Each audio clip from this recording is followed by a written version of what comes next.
Good morning, Lincoln Mustangs. Miss Monist here with your morning announcements for Tuesday, April 15th, 2025. And as always, I'm hoping to ignite in every Lincoln student the ability to realize and achieve their potential in a diverse global community.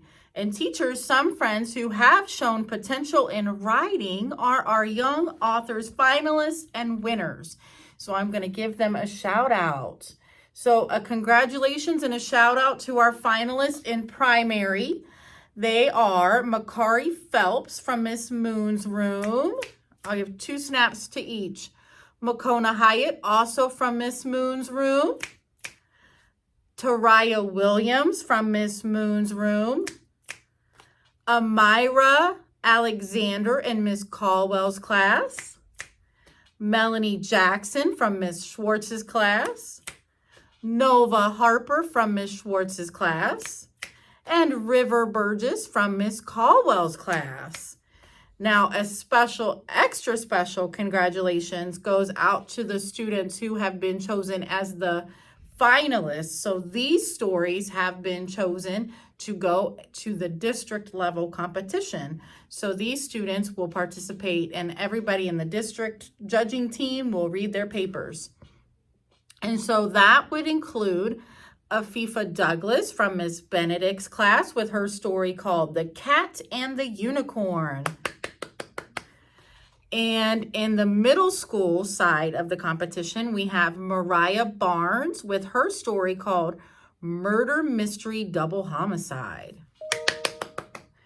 And then in the Spanish category, we have a winner from Miss Alonso's class, Fabiana Velasquez, with her story called Veja por la Zavala. I'm sorry if I said that wrong. I would like for each of these students to come on down to my office and retrieve their special certificate. Kind of looks like this. I still have to sign them. And then all of these students will be getting a special lunch on Friday. I love young authors. Fun fact, Miss Monist was a young author winner in 5th grade. And where I grew up in my school, if you were the young author winner, you got to go on the local radio station and read your story. So that was very exciting. All right, in the world of attendance, don't forget we have our kickball incentive well underway. We have actually finished round 1, and here are the winning classes from round 1.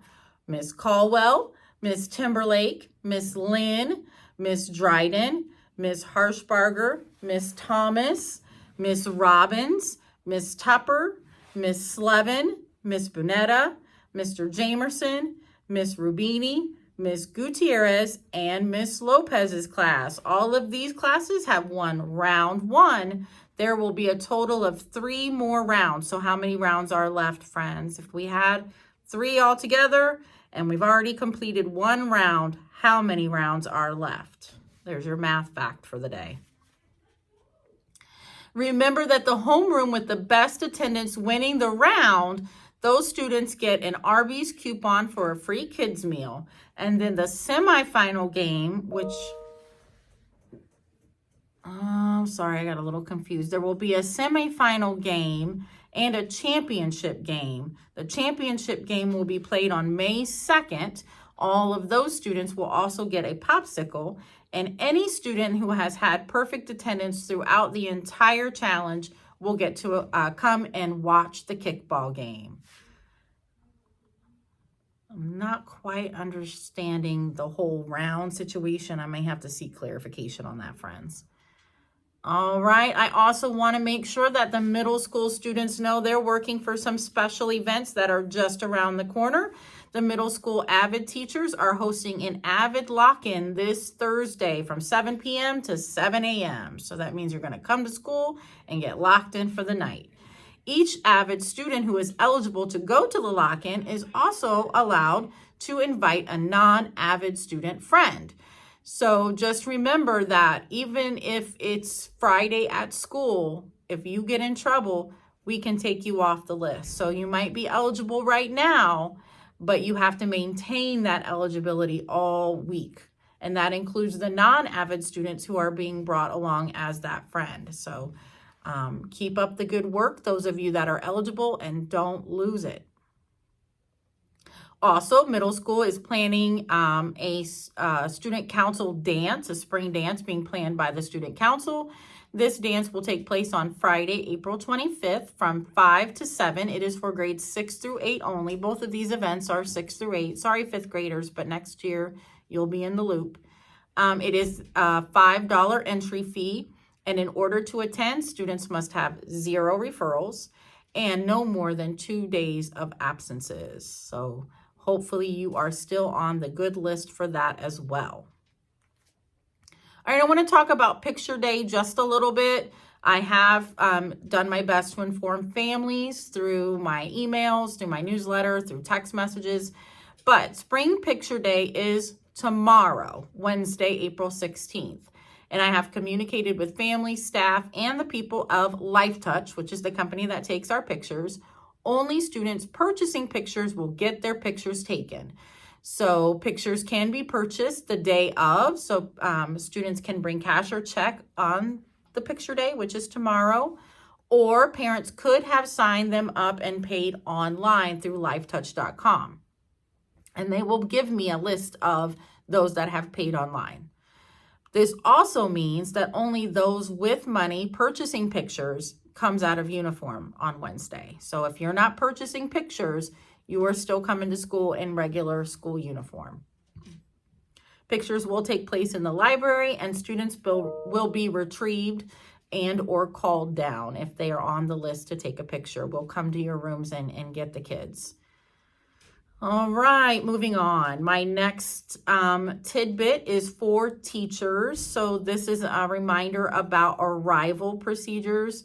Teachers that are on morning duty, please remember that students cannot leave the gym or the cafeteria. So if they're 4th or 5th grade, they're in the cafeteria.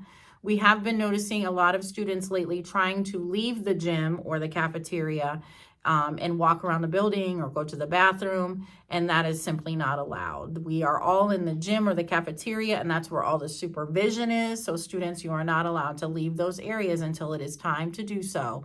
If there's some sort of emergency, then the student needs to tell an adult and get an escort. All right, in the world of athletics, I have a note from Coach Lacey about track. The track team roster should be posted already or later on today, depending on what time you watch these announcements. Remember that besides running fast, Miss Lacey also chooses teams by looking at behavior, attendance, and grades. If you made the team, the first practice is this Wednesday, so that's tomorrow, until 3:30.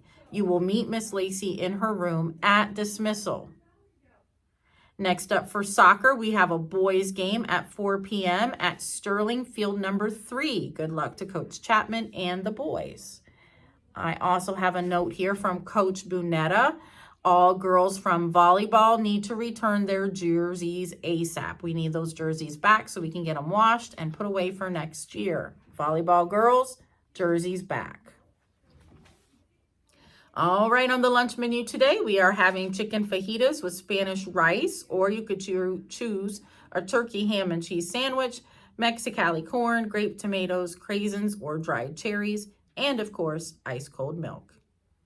We have 2 birthdays in the building today. Oh, it's our young author winner, Mariah Barnes from 8th grade, and Jose de Leon in 8th grade. Happy birthday to these Mustangs. They may come to my office for their birthday prize, but remember, if you don't have a pass, you can't leave the class. Our 7 Mindsets quote of the day is by Carrie Fisher. Do you know what movie she's famous for? There's another trivia fact for you. Stay afraid, but do it anyway. What's important is the action. You don't have to wait to be confident. Just do it, and eventually the confidence will flow. This has been Miss Monist with your morning announcements, hoping you have a terrific Tuesday.